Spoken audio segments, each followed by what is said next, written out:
Direct taxation. ఇందులో important topics వచ్చేసరికి first one వచ్చేసరికి compulsory question P G B P, next capital gains, తర్వాత ఇంటర్నేషనల్ టాక్సేషన్ నుంచి GAAR provisions, D T W A, equalisation levy, residential status and scope of income.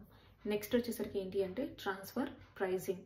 Next topic వచ్చేసరికి assessment procedures and appeals, T D S, T C S provisions. Next MAT, A M T, trust and institutions provisions అనమాట. And డీటీలో మీరు ఏ ప్రాబ్లమ్ని మీరు solve చేయాలన్నా కూడా మీకు చాప్టర్ ఏ 6A డిడక్షన్స్ నాలెడ్జ్ అనేది చాలా తెలిసి ఉండాలి. అప్పుడు మాత్రమే మీరు ఒక డీటీలో ఒక కంప్లీట్ ప్రాబ్లమ్ని మీరు సాల్వ్ చేయగలరు. సో డీటీకి సంబంధించింది ఇది ఇంపార్టెంట్ టాపిక్స్ అనమాట.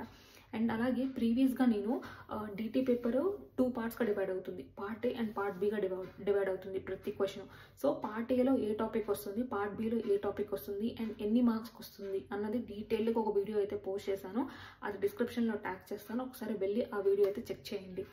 అండ్ నా సైడ్ నుంచి డీటీ పేపర్కి సంబంధించిన ఒక అడ్వైస్ ఏంటి అంటే, మెయిన్గా డీటీ పేపర్లో ఏదో ఒక అడ్జస్ట్మెంట్ మనకు తెలియంది కొత్త అడ్జస్ట్మెంట్ వస్తుంది, దానివల్ల మనము ప్రాబ్లమ్ని ఎండ్ వరకు సాల్వ్ చేయలేము. అంటే ట్యాక్స్ లయబిలిటీ ఏదైతే ఉందో దాన్ని యాక్యురేట్గా క్యాలిక్యులేట్ చేసే పాసిబిలిటీ అనేది చాలా రేర్గా ఉంటుంది.